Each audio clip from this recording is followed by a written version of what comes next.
Kashi news channel, सच है तो बोलेगा। विश्व हिंदू रक्षा परिषद के अंतर्राष्ट्रीय अध्यक्ष गोपाल राय ने वाराणसी पहुंचकर मीडिया से बातचीत में हिंदू समाज को जगाने की अपील की। उन्होंने पश्चिम बंगाल में ममता बनर्जी के नेतृत्व को दूसरा बांग्लादेश बनाने की साजिश करार दिया। गोपाल राय ने कहा कि उनकी संगठन विश्व स्तर पर हिंदुओं का बड़ा ब्रांड बन चुका है। पश्चिम बंगाल में टीएमसी विधायक के बाबरी मस्जिद बनाएंगे बयान का जिक्र करते हुए उन्होंने चेतावनी दी कि परिषद सैकड़ों वाहनों के काफिले के साथ वहां राम मंदिर बनाएगी। उन्होंने धर्मांतरण और लैंड जिहाद के आरोपियों की गिरफ्तारी का दावा किया और खुद को विश्व स्तर पर सम्मानित बताते हुए हिंदू जागरण की जरूरत पर जोर दिया। बंगाल में हिंदू युवक की हत्या का उदाहरण देते हुए कहा कि अगर हिंदू जागरूक नहीं हुए तो पश्चिम बंगाल अलग हो सकता है। मोदी और योगी की तारीफ करते हुए गोपाल राय ने फर्जी वोटरों का मुद्दा उठाया और भाजपा को प्रचंड बहुमत से बंगाल में सरकार बनाने का दावा किया। मुस्लिमों से अपील की कि अगर एपीजे अब्दुल कलाम या वीर अब्दुल हमीद के नाम पर मस्जिद बने तो सहयोग करेंगे, लेकिन बाबरी नाम पर नहीं। इंडोनेशिया में मुस्लिमों के सनातन धर्म अपनाने का उदाहरण देते हुए घर वापसी का आह्वान किया। उन्होंने हरियाणा में आतंकवाद की घटनाओं पर भी चिंता जताई और गुरुकुल स्थापना की मांग की। देखिए, विश्व हिंदू रक्षा परिषद विश्व का बहुत बड़ा ब्रांड हिंदुओं का हो चुका है। आप लोगों ने देखा होगा जिस तरह से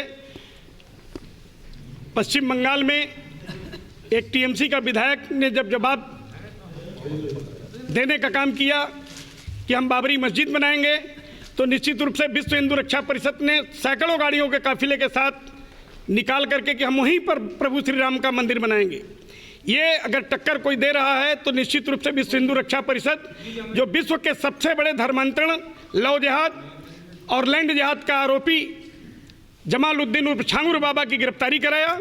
और गिरफ्तारी के बाद जब हम लोगों को ये पता चला कि इंग्लैंड की एक संस्था ने, अभी आप लोगों ने देखा होगा देश भर के चैनलों में और प्रिंट मीडिया में भी है, जिसमें मुझे विश्व का बड़ा धर्मांतरण से संबंधित कार्य का विश्व हिंदू रक्षा परिषद का अंतर्राष्ट्रीय अध्यक्ष होने के कारण मुझे पूरा सम्मान दिया गया। विश्व में मैंने 17 लोगों को पूरे विश्व स्तर से सम्मान दिया गया था, जो ये मैं यहाँ दिल्ली में दिया गया था। तो आप सभी लोगों के पास रिकॉर्ड है। तो विश्व हिंदू रक्षा परिषद लगातार हिंदुओं के पक्ष में, अभी आप लोगों ने ये देखा कि बंगाल में जिस तरह से एक हिंदू बेटे को पूरी तरह से मारा गया निर्दयपूर्वक, उसके बाद गला में फांसी लगा करके पेट्रोल से जला दिया गया।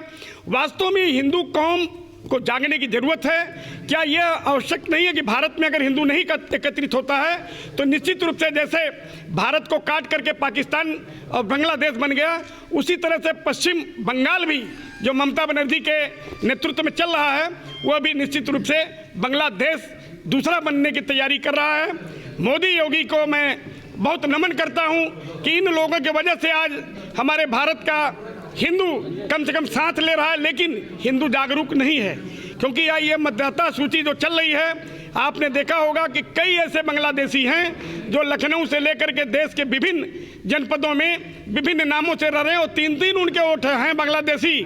ऐसी स्थिति में विपक्ष के लोग जो तरह तरह भाजपा पर आरोप लगाते हैं, ये निश्चित रूप से चाहते क्या है, ये सिर्फ सत्ता में बना रहना चाहते हैं। जैसे टीएमसी की ब्राह्मण मुख्यमंत्री ममता दीदी जो इस तरह से कर रही हैं, ये वास्तव में इस बार अगर सही ढंग से मतदाता सूची में नाम पड़ जाएगा और जितने फर्जी तरीके से लोग हैं उनको हट जाएगा, तो भारतीय जनता पार्टी प्रचंड बहुमत से पश्चिम बंगाल में सरकार बनाएगी।